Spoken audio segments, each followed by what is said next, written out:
ಕೋಲಾರದಲ್ಲಿ ಮೃತಪಟ್ಟಂತಹ ಸರ್ಕಾರಿ ಆಸ್ಪತ್ರೆಯ ವೈದ್ಯಾಧಿಕಾರಿಯ ಕೊಠಡಿಯಲ್ಲಿ ಮಾಟ ಮಂತ್ರ ನಡೆಸಿರುವಂತಹ ಅನುಮಾನ ಮೂಡಿದೆ.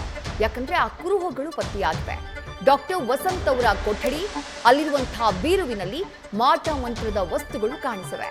ಕೋಲಾರದ ಮಾಲೂರು ಆಸ್ಪತ್ರೆಯ ವೈದ್ಯಾಧಿಕಾರಿಯಾಗಿದ್ದು ಡಾಕ್ಟರ್ ವಸಂತ್ ಕಳೆದ ಜೂನ್ 5ನೇ ತಾರೀಕು ಹೃದಯಾಘಾತದಿಂದಾಗಿ ವೈದ್ಯ ಮೃತಪಟ್ಟಿದ್ರು. ಈಗ ಮಾಟ ಮಂತ್ರದ ವಸ್ತುಗಳು ಪತ್ತೆಯಾಗಿರುವಂತಹ ಹಿನ್ನೆಲೆಯಲ್ಲಿ ಹಲವು ಅನುಮಾನಗಳು ಮೂಡಿವೆ. ಜನ ಗಾಬರಿಗೊಳಗಾಗಿದ್ದಾರೆ. ಯಾರಿಗಾದ್ರೂ ಕೇಡು ಬಯಸುವುದಕ್ಕೆ ಈ ರೀತಿ ಮಾಟ ಮಂತ್ರ ಮಾಡಿ ಯಾರಾದ್ರೂ ಯತ್ನಿಸಿದ್ರಾ ಅನ್ನುವಂತಹ ಪ್ರಶ್ನೆ ಕಾಡ್ತಿದೆ.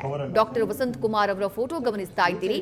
ವೈದ್ಯಾಧಿಕಾರಿಯಾಗಿದ್ದವರು ಜೂನ್ 5ನೇ ತಾರೀಕು ಮೃತಪಟ್ಟಿದ್ದಾರೆ.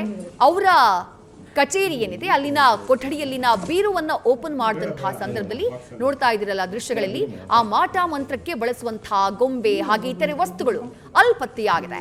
ಇದು ಜನ ಗಾಬರಿಯಾಗುವುದಕ್ಕೆ ಕಾರಣ ಆಗ್ಬಿಟ್ಟಿದೆ. ಜೊತೆಗೆ ಹಲವು ಅನುಮಾನಗಳಿಗೂ ಕಾರಣ ಆಗಿದೆ.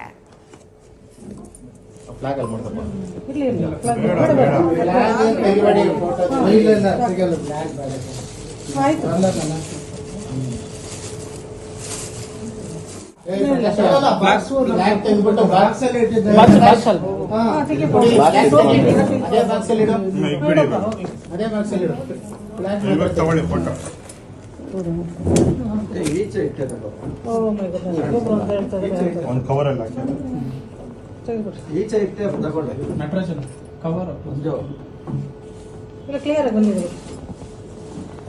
ಈಚೆ ಮಾಡ್ಬಿಡೋಕೆ ಬೇಡ ಬೇಡ ಬಾಕ್ಸ್ ಅಲ್ಲಿ ಮೇಡಮ್ ಇರಿ ಮೇಡಮ್ ಸರಿ ಈಗ ಓಡ್ ಬಂದ್ಬಿಟ್ರೆ ಇದ್ದರಪ್ಪ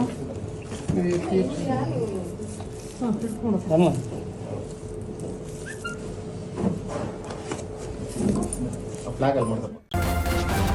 ನ್ಯೂಸ್ ಫಸ್ಟ್ ನಿರ್ಭೀತಿಯಿಂದ ನಿಮ್ಮ ಪರವಾಗಿ.